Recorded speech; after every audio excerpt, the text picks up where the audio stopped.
그냥 서 있어. 네, 그래도 시작할게요. 할렐루야. 반갑습니다, 여러분. 오늘 4월 14일 송파 사랑의 교회 중고등부 예배에 나오신 여러분들을 주님의 이름으로 환영합니다. 날씨가 갑자기 더워졌어요. 이제 막 봄이네요 막 이랬는데 여름이 된 것 같아서 참 걱정인데, 실내에서 에어컨을 많이 쐰다면 여러분 감기 조심하시고 아프지 마시고 매주 건강한 모습으로 봤으면 좋겠네요. 우리 사도신경 고백하심으로 예배에 나아가도록 하겠습니다. 네, 시작.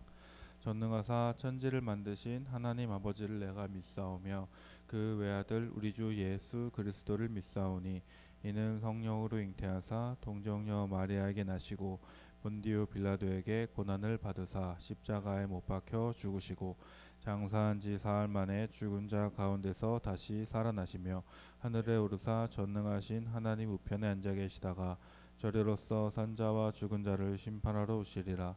성령을 믿사오며 거룩한 공예와 성도가 서로 교통하는 것과 죄를 사하여 주시는 것과 몸이 다시 사는 것과 영원히 사는 것을 믿사옵나이다. 아멘. 우리 죄에서 자유함 얻게 하는 찬양하시겠습니다.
찬송가 찬양을 좀 많이 하는데 가사가 되게 세요.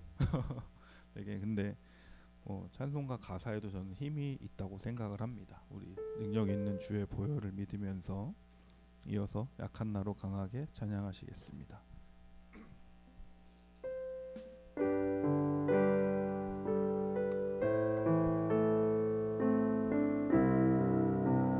약한 나로 강하게 약한 나로 강하게 가난한 날 구하게 눈먼 날 볼 수 있게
하기를 원합니다.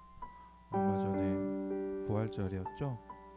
정말 우리를 위해서 십자가에 달리셨고 예수님의 피 흘리심으로 우리가 십자가 보혈의 은혜로 구원에 임하게 되었습니다. 그 감사함을 부활절이 지났다고 잊지 말고 항상 기억하면서 살 수 있게 해달라고 기도하면서 우리 다 같이 기도로 예배에 나가겠습니다. 기도 드리시겠습니다.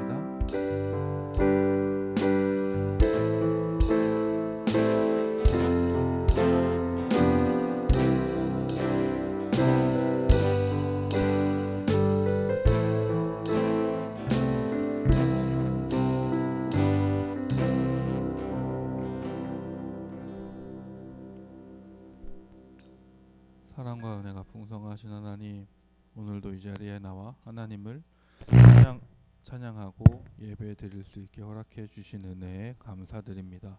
우리의 예배를 기뻐 받아 주시옵소서. 하나님, 날이 갈수록 정말 믿음을 지키면서 세상을 살아가기가 점점 힘들어지고 있습니다. 그 어려움 속에서도 믿음을 지키고 살아가는 우리 친구들을 기억하여 주시옵소서. 날씨가 갑자기 너무 더워졌습니다. 우리 친구들 약간 추웠다가 갑자기 너무 더워졌는데 감기 걸리지 않도록 우리 친구들의 건강을 지켜주시옵소서. 시험이 다가오고 있습니다. 힘든 시간 속에서도 고통의 시간 속에서도 언제나 주를 의지하면서 믿음을 지켜나가는 우리 친구들이 될 수 있도록 도와주시옵시고 노력한 만큼 결과를 얻어낼 수 있도록 성령께서 언제나 우리 친구들과 함께하여 주시옵소서. 사회가 점점 흉흉해지고 있습니다. 학교에서도 제가 중고등학교 때는 겪지 못했었던 정말 무서운 일들이 많이 벌어지고 있는 걸로 알고 있는데 그런 어려움 속에서도 우리 친구들 성령께서 언제나 함께 하셔서 지켰고 안전하게 학교 생활을 할 수 있도록 언제나 도와주시옵소서. 아직 오지 않은 친구들이 있습니다. 일주일에 한 번 있는 귀한 예배 시간 속히 올 수 있게 도와주시옵시고 정말 은혜 가운데 한 주를 살아갈 수 있도록 우리 예배의 자리에 인도하여 주시옵소서. 말씀 전하실 강도사님께도 은혜 주여 주시어서 말씀을 증거하시는 곳마다 기적의 은혜가 일어날 수 있도록 성령께서 그의 입술을 주관하여 주시옵소서. 예배 끝나는 시간까지 홀로 영광 받아 주시기를 원하오며 살아계신 예수 그리스도의 이름으로 기도드렸습니다. 아멘.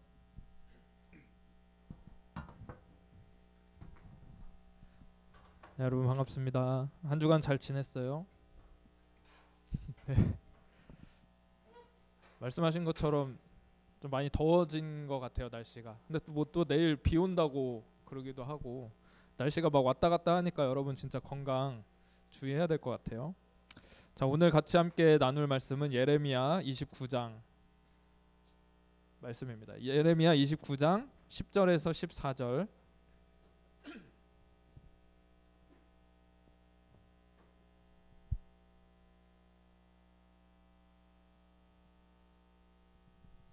네, 예레미야 29장 10절에서 14절.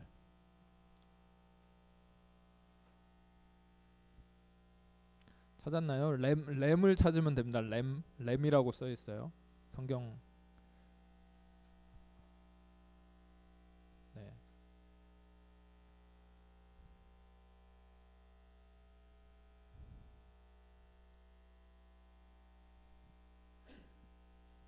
예레미야 29장 자 10절에서 14절까지 한 절씩 돌아가면서 읽도록 하겠습니다.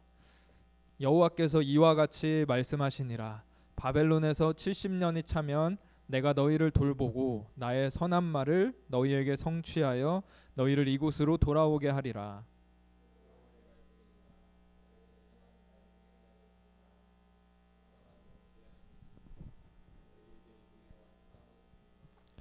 너희가 내게 부르짖으며 내게 와서 기도하면 내가 너희들의 기도를 들을 것이요.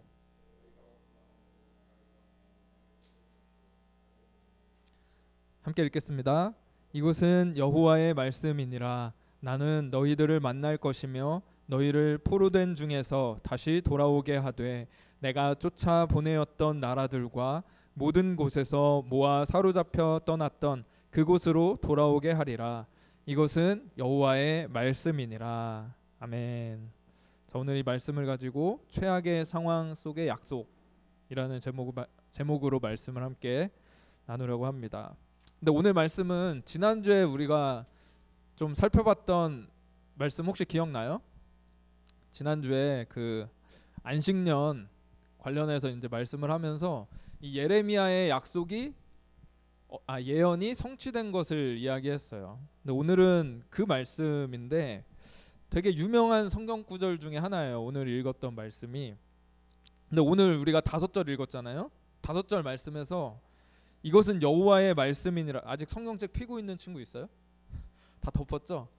괜찮아요. 자, 이것은 여호와의 말씀이니라라는 이 하나님의 말씀이라는 그 단어가 4번이나 등장하고 있어요. 이 짧은 5절에.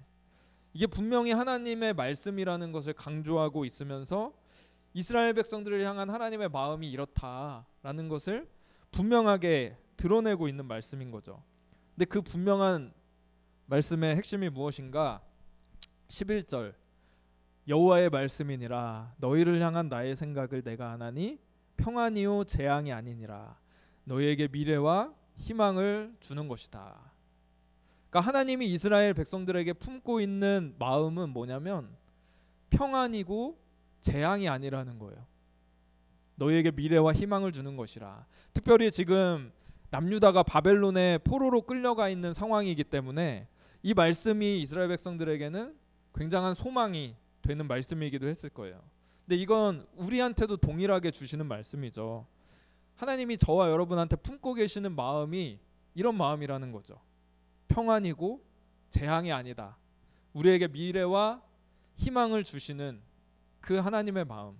그래서 굉장히 감사한 말씀이기도 하고 그래서 성도님들이 이 교회 다니시는 분들이 굉장히 좋아하는 구절 중에 하나다. 여러분들도 이 말씀 어때요? 마음에 들죠? 이 말씀 외워두고 여러분들 시험 기간에나 여러분들이 어려울 때 기도하면서 하나님이 나에게 품으신 마음이 이런 마음이지 생각하는 그런 구절 됐으면 좋겠어요. 근데 한편으로 이렇게 생각을 해보면 또 좋을 것 같아요. 지금 이 말씀이 언제 주어졌냐면 남유다가 멸망하기 시작할 때 주어진 말씀이었어요. 남유다가 그 바벨론에게 포로로 잡혀갈 때 BC 600 기원전 605년부터 586년, 그러니까 한 20년에 걸쳐서 3차례에 걸쳐서 포로로 잡혀갔거든요.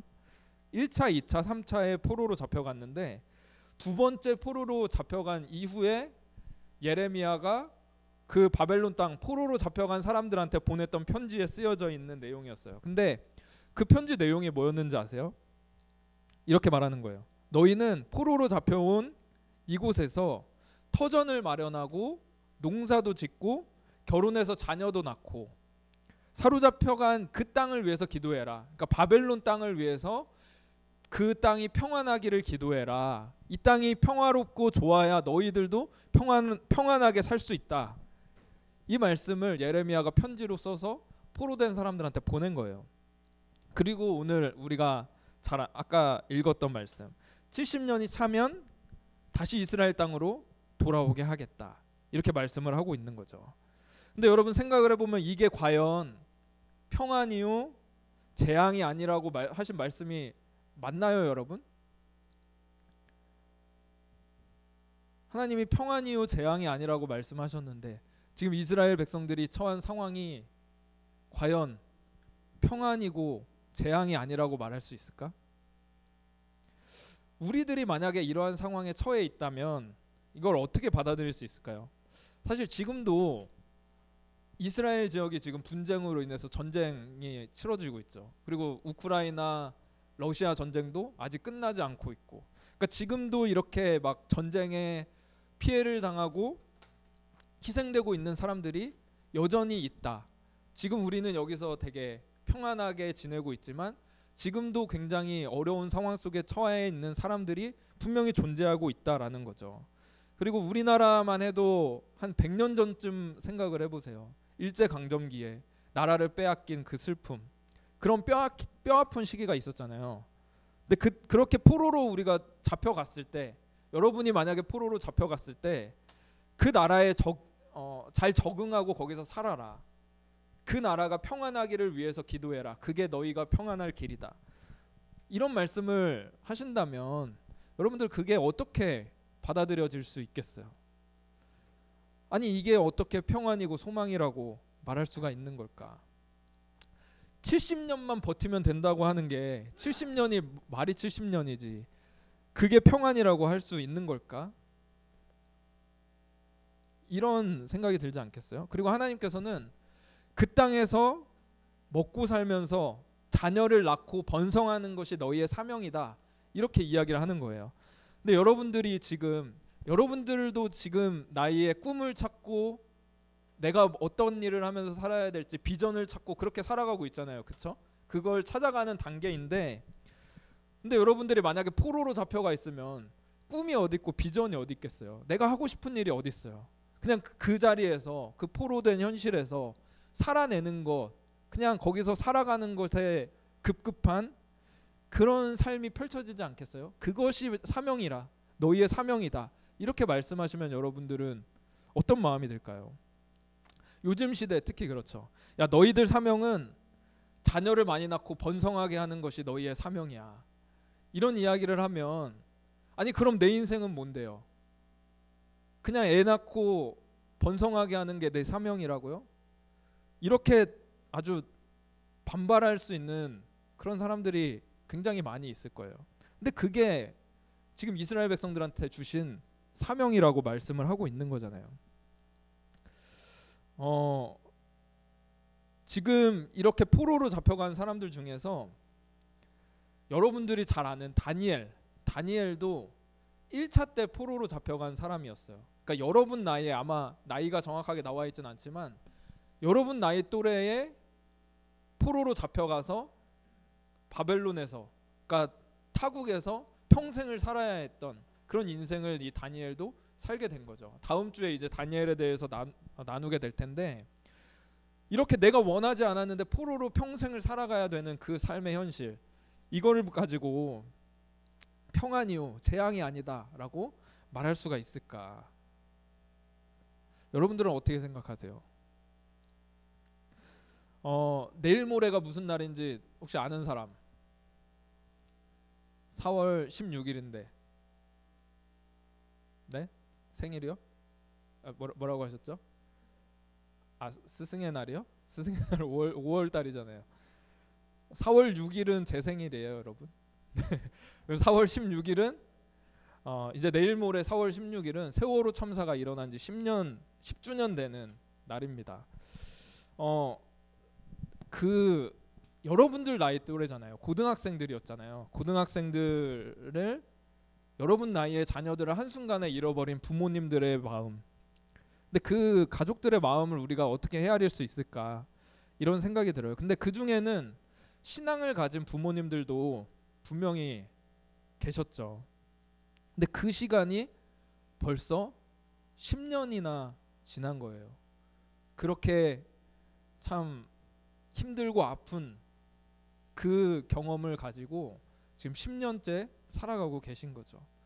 근데 이번에 이 설교 말씀 준비하면서 예전에 이 기독교 관련 언론사에서 그분들이 인터뷰한 내용들을 보게 됐는데 거기서 한 목사님이 교회를 다니시는 한 그 유가족인 어머니께 이런 질문을 합니다. 사람이 겪을 수 있는 최고의 고통을 겪고 계시는데 신앙이 그것을 버티게 하는데 도움이 되셨습니까? 이렇게 질문을 하더라고요. 근데 이 어머니가 솔직하게 대답을 합니다. 별로 도움이 안 되더라. 하나님을 믿고 잘 살면은 감당할 수 있다라고 교회에서 배웠는데 현실을 마주하니까 사실 신앙이 50년째 생활한 그 신앙이 어디 갔는지 별로 도움이 안 되더라. 그러니까 교회 안 다녔으면 마음껏 화내고 내 마음대로 막 분풀이하고 막 이렇게 살았을 텐데 교회 다니니까 그렇게도 못하고 참 그러면서 굉장히 힘든 시간들을 보냈다라는 거죠. 그런데 오히려 이제 분향소의 예배소에서 사람들이 오셔서 함께 예배도 드려주고 같이 울어주는 사람들을 통해서 위로를 받았다. 그분들을 통해서 하나님을 보게 됐다. 이런 말씀을 하시더라고요. 사실 우리가 그분들의 어떤 고통이라고 할까요? 아픔들, 그걸 우리가 어떻게 헤아릴 수 있을까요? 참 자식 잃은 고통보다 큰 아픔이 없다고 하는데, 근데 하나님께서 이 고통의 현장을 왜 허락하셨는지 이해할 수 없는 그 아픔 가운데 그분들이 처해 계셨고, 그렇게 현실을 계속해서 살아가야 했던 거죠. 이스라엘 백성들도 포로 생활을 하면서 그 현실을 살아가도록 지금 명령을 받고 있는 거잖아요. 근데 여기서 오해하지 말아야 될 것은 그 어떤 이 남유다 같은 경우는 죄로 말미암아 하나님의 심판을 받고 하나님께서 징계하셔서 이렇게 포로로 잡혀가게 된 거잖아요. 근데 세월호 같은 사고는 뭐 죄 때문이라거나 다른 어떤 하나님의 뭐 징계라던가 그런 원인 때문에 발생한 것은 아니라는 점이죠.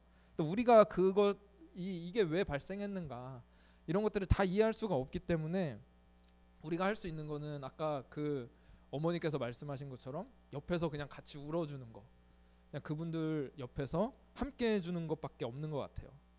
근데 이스라엘 백성들에게는 포로로 잡혀가게 된 이 상황이 굉장히 막막한 현실로 지금 찾아와 있는 거죠. 그런데 지금이 아니라 70년 동안을 이 현실을 살아내야 된다고 말씀을 하니까 이게 어떻게 평안이 될 수가 있고 어떻게 소망이 될 수 있냐라는 거죠. 진정한 평안이란 뭐고 진정한 미래와 소망이란 무엇인가. 근데 하나님께서 이 상황에서 이렇게 말씀을 하고 있습니다. 예레미야 29장 12절 13절.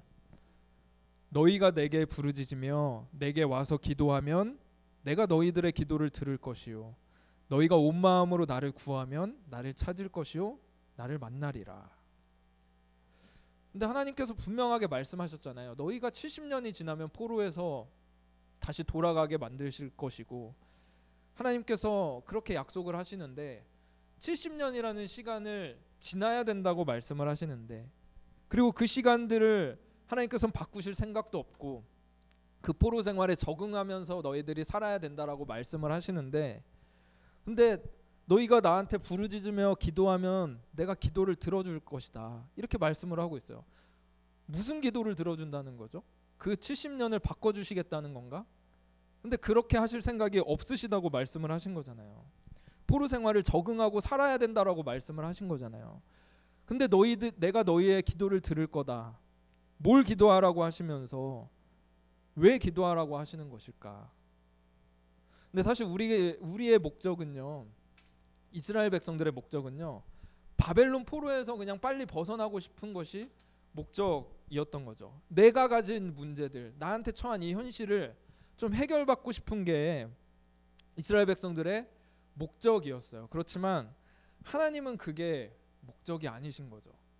그 상황과 현실을 해결하는 것보다 더 중요한 문제가 있다. 이곳에서 하나님과 더 가까워지고 하나님과의 관계가 깊어지는 것. 너희가 나를 찾아와서 나에게 기도하고 또 온 마음으로 나를 구하는 것, 나와 함께하는 것, 나를 만나고 나와 동행하는 것, 하나님과의 관계가 깊어지는 것이 하나님께서 원하시는 더 큰 마음이다라는 것을 말씀하고 있는 거예요. 그러니까 그게 이스라엘 땅이든 바벨론 포로로 잡혀가 있는 그 땅이든지, 포로의 지금 현실이든지 자유인의 현실이든지, 그러니까 어떤 현실 속에서 살아가든지 하나님께서 진정으로 원하시는 것은 우리와의 관계다. 우리가 하나님을 찾고 하나님을 부르짖고 하나님을 만나는 것, 이게 하나님이 진정으로 원하시는 뜻이다라는 것을 말씀하고 있는 거예요. 윌러브라고 하는 찬양팀이 있어요. 여러분들 중에 아는 친구도 있고 뭐 모르는 친구도 있겠지만, 우리가 그 수련회 갔을 때 윌러브 팀의 그 찬양곡을 여러분들이 몰랐지만 많이 불렀거든요. 그리고 우리 그 이따가 헌금송 할 때 거기 나오는 장면에 나오는 그 팀이 이제 윌러브 팀인데, 윌러브의 노래 중에 공감하시네라고 하는 곡이 있어요. 혹시 들어본 친구? 윌러브 팀을 아는 친구는 들어봤을 것 같아요. 공감하시네라는 곡이 있는데 이런 가사예요. 주님이 우리의 아픈 마음을 아시네. 가까이서 우리의 아픔에 공감하시네. 우리 가운데 찾아오셨던 그 주님이 우리의 모든 상황에 공감하시네. 혼자서만 세상을 사는 듯이 주가 멀어 보이기만 할 때 우리는 바라보아야 하네. 우리에게 오셨던 그 주님을. 이런 곡입니다. 주님이 우리의 아픈 마음을 아시고 공감하시는 분이시다. 근데 이 곡이 나왔을 때 유튜브에서 이 노래를 만든 배경에 대해서, 그러니까 이 곡을 쓴 분이 인터뷰한 내용을 제가 본 적이 있었어요. 근데 그 내용이 세월호랑 관련이 돼 있던 내용이었어요. 그러니까 이 곡을 쓰신 분이 2014년도에 대학을 들어간 것 같아요. 근데 신학교에 하나님을 향한 어떤 뜨거운 마음을 가지고 신학교를 들어갔어요. 그래서 그러니까 뜨거운 마음으로, 그리고 설레는 마음으로, 하나님을 알아가고 싶은 마음으로 신학 공부를 시작하고 있었는데 얼마 지나지 않아서 세월호 사건이 일어나게 된 거죠.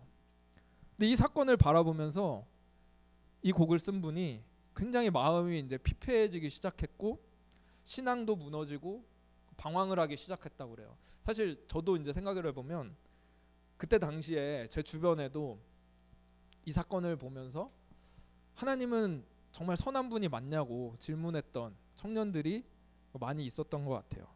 그러니까 하나님이 정말 선한 분이 맞는가, 이런 마음을 품고 이제 방황을 시작하게 된 거겠죠. 근데 그러다가 길을 가다가 어느 한 현수막에 적힌 고백을 이분이 보게 됐대요. 근데 그 현수막에 쓰여 있는 거는 이제 세월호 때 자녀를 잃었던 어느 한 부모님의 고백이었어요. 거기에 이렇게 적혀 있었어요. 내가 하나님을 믿는 이유는 그분이 나와 같이 아들을 잃어본 아픔을 아시기 때문이다. 이런 고백이 적혀 있었대요. 내가 하나님을 믿는 이유는 그분이 나와 같이 아들을 잃어본 아픔을 아시는 분이기 때문이다. 이 곡을 쓰신 분이 그 현수막에 적혀 있는 내용을 보고 충격을 받았다고 합니다. 나는 지금 하나님이 인간을 버려두시고 그냥 무관심한 채로 내버려 두시는 그런 하나님이 아닌가? 이런 고민에 휩싸여 있었는데, 근데 지금 나보다 훨씬 더 큰 아픔을 가지고 훨씬 큰 고통 가운데 지금 처해 계신 분이 그게 아니라고 고백하고 있는 거잖아요. 이분의 고백은 하나님은 우리의 상황과 고통과 모든 현실을 다 이해하시고 공감하시는 분이다. 이렇게 고백을 하고 있는 거죠. 근데 그 유가족의 고백을 보고 그게 나한테 정말로 소망이 되고 참 위로로 다가왔다라고 이분이 고백을 했습니다. 그래서 이 공감하시네라는 곡을 쓰게 됐다고 이야기를 하셨어요. 그러니까 우리 삶을 위로하시고 우리의 아픔을 다 헤아려 주시는 하나님. 우리가 어려운 현실을 살아가고 있을 때 그냥 내버려 두시는 것이 아니라 우리와 함께 계시는 그 하나님, 우리와 공감하시며 우리와 함께 옆에 계시는 그 하나님을 함께 고백하기 위해서 이 찬양을 썼다라고 이야기를 하더라고요. 하나님께서는 어쩌면 우리 삶 가운데서도 가장 최악의 상황 같은 때, 내가 경험했을 때 너무나 어려운 그런 상황 같을 때에도 하나님이 우리와 함께 하시는 분이라는 것을 알려주기를 원하시는 분인 것 같아요. 그래서 가장 최악의 상황 가운데 있을 때, 바벨론의 포로 같은 그 현실 가운데 있을 때, 그 중에서도 나한테 부르짖고 기도하면 내가 너희의 기도를 들어줄 거야, 응답할 거야, 내가 너희와 함께 할 거야. 이 말씀을, 이게 나의 말씀이다, 이게 여호와의 말씀이다, 끊임없이 말씀을 하고 계시는 거예요. 여러분에게 있어서의 상황들, 사실 각자 처한 환경과 어려움들이 다 달라서 다 이해할 수는 없지만 내가 겪고 있는 이 상황 속에서 하나님은 뭐 하고 계시는가? 그런데 하나님은 우리와 함께 계시는 분이시다. 그리고 우리와 깊은 관계를 맺기를 원하시는 분이시다. 그래서 우리에게 진정한 평안을 주시고 미래와 소망을 주기를 원하시는 분이시다라는 사실을 저와 여러분이 기억했으면 좋겠습니다. 그래서 오늘 우리의 말씀, 우리에게 주신 말씀,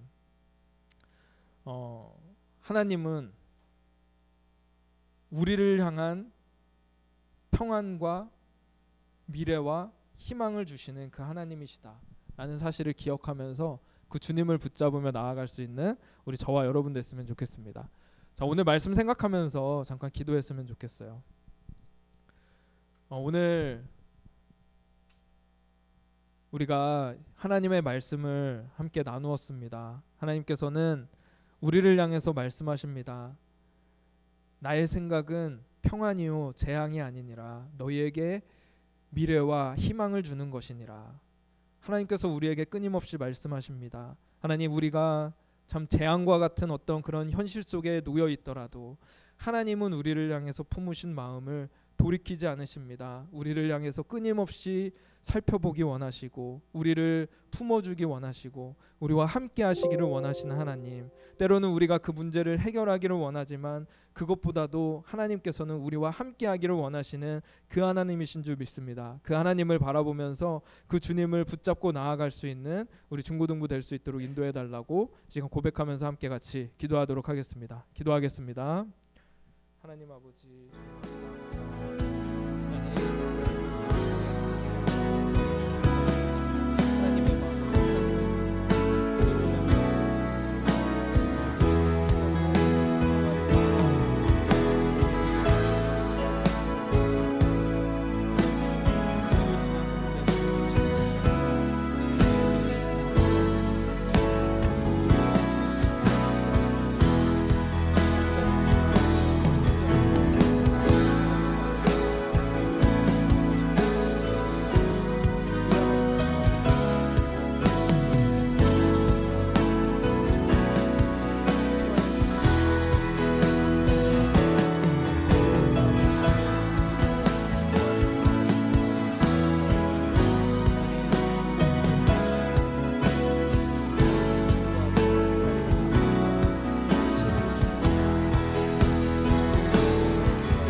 하나님 아버지 감사합니다. 오늘 하나님께서 우리에게 주시는 이 약속의 말씀을 우리가 기억하기를 원합니다. 하나님께서 품으시는 생각은 평안이요 재앙이 아닙니다. 우리를 향해서 미래와 소망을 주시는 것이고 또 우리와 언제나 늘 만나기를 원하시는 그 하나님의 마음인 줄 믿습니다. 하나님, 그 하나님 안에서 우리는 언제나 평안함을 누리고 자유함을 누리게 되는 줄 믿사오니 그 주님을 붙잡을 수 있는 중고등부 되게 도와주시옵소서. 하나님 아버지, 그리하여서 우리 중고등부 친구들도 경험할 수 있는 또 맞이할 수 있는 여러 가지 어려운 환경 속에서 하나님을 더욱더 구하고 찾을 수 있는 그 믿음을 가질 수 있도록 주님 붙잡아 주시고 함께하여 주시옵소서. 이 모든 말씀 감사드리며 살아계신 예수 그리스도의 이름으로 기도드립니다. 아멘. 네, 이 시간 우리 함께 준비한 헌금 드리는 시간 갖도록 하겠습니다.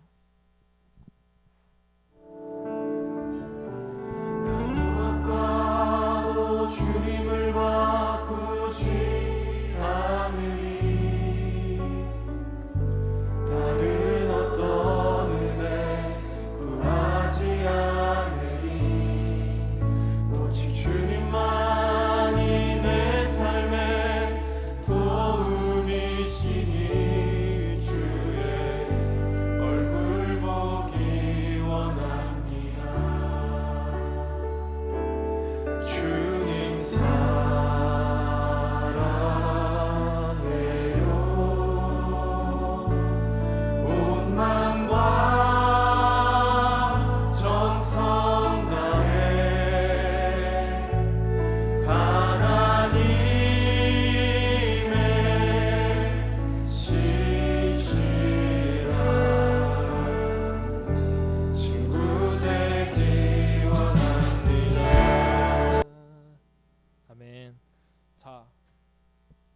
여러분들 시험 기간 준비 잘 하고 있어요?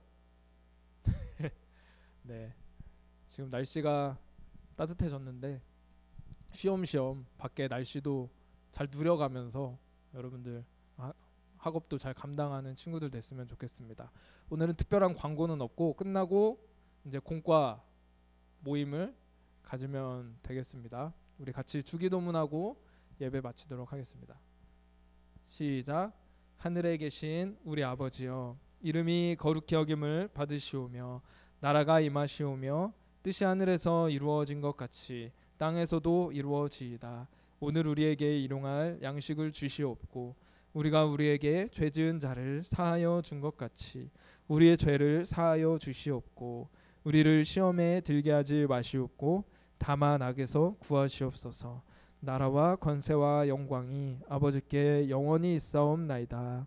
아멘. 네, 우리 공과 모임 우리 뒤에 간식 가지고 하면 되겠습니다.